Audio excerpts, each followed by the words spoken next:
اللهم صل على محمد وآل محمد. اعوذ باللہ من الشیطان الرجیم. بسم اللہ الرحمن الرحیم. اللہم صل علی محمد وآل محمد. میرے تمام سننے اور دیکھنے والے مومنین اور مومنات کو میری طرف سے میرے چینل ناطق قرآن کی جانب سے السلام علیکم. چند کام جو جناب سرور کائنات حضرت محمد مصطفیٰ صلی اللہ علیہ وسلم انجام دیتے تھے، جن کو سنت کے طور پر امت نے اختیار نہیں کیا. ویسے جو عمل جناب سرور کائنات انجام دے کر گئے، امت اس عمل کو انجام دے تو یہ سنت جناب سرور کائنات حضرت محمد مصطفیٰ صلی اللہ علیہ وسلم کہلاتی ہے. مگر آپ سرکار کی زندگی کے چند کام ایسے ہیں جو امت نے سنت کے طور پر بھی نہیں اپنائے. ان میں کون کون سے کام ہیں آج ان کا تذکرہ کیا جائے.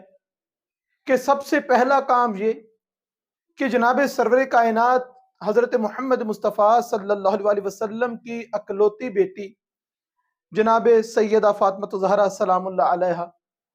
جب بھی جناب سرور کائنات کے سامنے تشریف لے کر آتی تھیں، جناب سرور کائنات انہیں آتا دیکھتے تھے تو آپ ان کے احترام میں کھڑے ہو جایا کرتے تھے. مگر امت کے کسی باپ نے اس کام کو بطور سنت نہیں اپنایا کہ کوئی باپ اپنی بیٹی کے آنے پر اس کے لیے احترام کے لیے کھڑا ہو جائے. اور جہاں تک آپ سرکار کا تعلق ہے کہ کوئی یہ نہیں ملتا، کسی تاریخ میں نہیں ملتا کہ کبھی کھڑے ہوتے تھے کبھی کھڑے نہیں ہوتے تھے. یہ ملتا ہے کہ جب بھی جتنی مرتبہ بھی جناب سیدہ آپ کے سامنے آتی تھی، آپ سے ملنے کے لیے آتی تھی، آپ کھڑے ہو جایا کرتے تھے. مگر اتنے کام کو جو اتنا کرتے ہوئے آپ کو دیکھا گیا لیکن سنت کے طور پہ نہیں اپنایا گیا. اس کے بعد عید کے دن جناب سرور کائنات حضرت محمد مصطفیٰ صلی اللہ علیہ وسلم کا اپنے نواسوں کو اپنے شانوں پر بٹھا کر مدینے کا چکر لگانا، ان کو سیر کرانا، یہ بہت زیادہ تاریخ میں ملتا ہے. اور بڑے بڑے جلیل صحابہ کے ساتھ اس کا پورا قصہ ایک ملتا ہے کہ جب کہا گیا شہزادوں کو مخاطب کر کے کہ کتنی خوبصورت سواری آپ دونوں شہزادوں کو ملی ہے، تو جناب سرور کائنات حضرت محمد مصطفیٰ صلی اللہ علیہ وسلم ارشاد فرماتے ہیں، تم سواری کو دیکھتے ہو کتنے خوبصورت ہے، تم دیکھو کہ اس سواری کو سوار خدا نے کتنے خوبصورت عطا کیے ہیں. مگر کوئی نانا عید والے دن اپنے نواسوں کے گھر جائے، ان کو اپنے شانوں پہ بٹھائے اور اپنے محلے کا اپنی گلی کا ہی چکر لگائے. امت نے اس کام کو نہیں اپنایا. ایک اور کام جو جناب سرور کائنات نے انجام دیا وہ کیا کہ حالت سجدہ میں تھے، جناب سرور کائنات کی پشت مبارک پر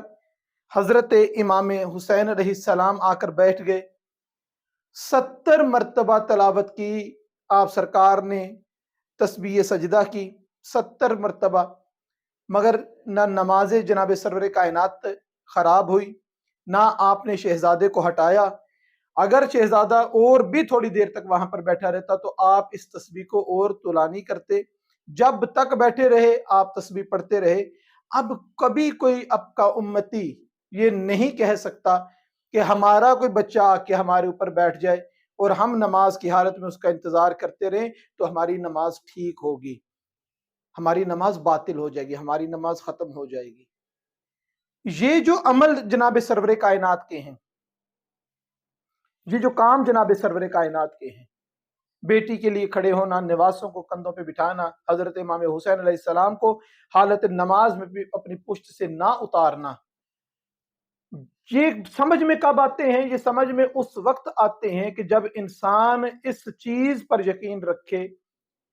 کہ قرآن مجید فرقان حمید میں پروردگار عالم ارشاد فرماتا ہے کہ میرا نبی تب تک کوئی بات نہیں کرتا جب تک وحی نازل نہ ہو جائے. مطلب یہ کہ بیٹی کے لیے کھڑے ہوتے تھے تو وحی کے طور پہ، نواسوں کو اپنے شانوں پہ بٹھاتے تھے تو وحی کے لیے، اگر اپنے نواسے کو اپنی پشت سے نہیں اتارا دوران نماز تو وہی پر عمل کرتے ہوئے نہیں اتارا۔ یہ ایسے ہی احکام ہیں جیسے جناب سرور کائنات کو نماز کا حکم دینے کا کہا گیا، توحید کا حکم دینے کا کہا گیا، رسالت و امامت کا حکم دینے کو بتایا گیا، جیسے حلال اور حرام سمجھانے کا جناب سرور کائنات کو حکم ملے، شریعت پوری بتانے کا حکم جناب سرور کائنات کو دیا گیا، یہ بھی شریعت کے ہی حکم میں سے ایک حکم تھا کہ سیدہ آئیں تو کھڑے ہونا ہے، نواسوں کو شانوں پہ بٹھانا ہے۔ اگر حسین آپ کے پشت مبارک پہ تشریف رکھیں، آپ نے نماز کو طول دینا ہے۔ اور اپنے مومنین کے لیے بہت خوبصورت ایک یہ بات تحفے کے طور پہ کرتا جاؤں کہ وہ جو افراد کہتے ہیں کہ جہاں پر امام حسین علیہ السلام کا ذکر ہو وہاں پہ نماز کا کیا کام ہے، یعنی کہ نماز اور امام حسین علیہ السلام کا تقابل کرتے رہنا، اس سے بہترین امتزاج نماز اور امام حسین علیہ السلام نہیں ملتا کہ نہ ہی جناب سرور کائنات نے حضرت امام حسین علیہ السلام کی وجہ سے اپنی نماز کو قطع کر دیا ہو، منقطع کر دیا ہو، اور نہ ہی نماز کی وجہ سے حسین کو اپنی پشت سے اتار دیا ہو۔ یہ دونوں چیزوں کو ساتھ لے کر چلے جناب سرور کائنات۔ نماز کا جناب سرور کائنات نے طولانی کیا نماز کو، حالانکہ یہ جو 70 مرتبہ تسبیح کی ہے، یہ تو ہم ابھی دیکھیں کوئی عام سا کوئی پیش نماز جب نماز پڑھاتا ہے وہ تسبیح اور رکوع کے ذکر کو 2 مرتبہ سے 3 مرتبہ پہ لے جائے تو پیچھے مقتدی جو ہے وہ تنگ پڑ جاتے ہیں اور کہا جاتا ہے ذرا جلدی جلدی کریں۔ 70 مرتبہ طولانی کیا ہے جناب سرور کائنات نے نماز کو، حالانکہ جناب سرور کائنات نماز کو جلدی پڑھانے پہ فوقیت دیتے تھے، اس لیے کہ کوئی مریض و بزرگ ایسا نہ ہو جو نماز کے رکوع و سجود کو طول دینے سے اس کی طبیعت پر گراں گزرے۔ نماز ایسے پڑھانے کا حکم ہے کہ نمازی جتنے ہیں، مقتدی جتنے ہیں، وہ بہترین طریقے سے نماز کو ادا کر سکے اور تنگ نہ ہوں۔ آیت اللہ مرشی نجفی کے بارے میں ملتا ہے، وہ ہر میں جناب معصومہ کم سلام اللہ علیہ میں جب نماز پڑھاتے تھے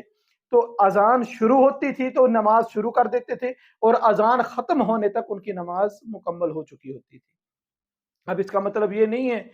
کہ ہم بھی اپنے علاقے میں اس طریقے سے کریں، کیونکہ ان کے پیچھے بڑے بڑے کاروباری اور بزنس مین آ کے کھڑے ہو کے ان کے پیچھے نماز پڑھتے تھے، وہ نماز مغرب عشاء کی پڑھا کر جلدی انہیں فارغ کرتے تھے کہ واجب ادا ہو گیا ہے، اب اپنے رزق روزی کے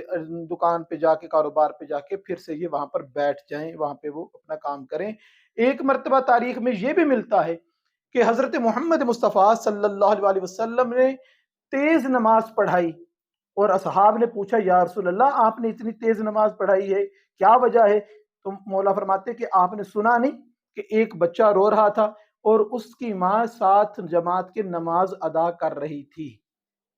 اس وجہ سے میں نے نماز کو تیز پڑھایا کہ وہ عورت آرام سے نماز کے جماعت کا ثواب حاصل کر سکے اور وقت پہ اپنے بچے کو وہ اٹھا لے اور اس کو بہلا لے، اس کو چپ کروا لے۔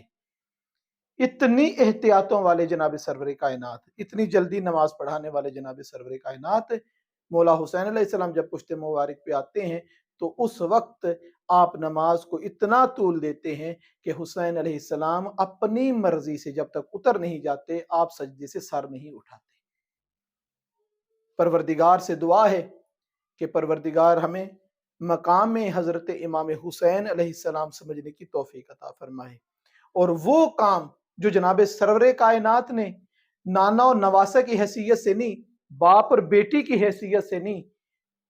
کہ خدا کے حکم پر عمل کرتے ہوئے سیدہ کا بھی احترام کیا ہے، سیدہ کے بچوں کا بھی اکرام کیا ہے، یہ پروردگار ہمیں ان ہستیوں کا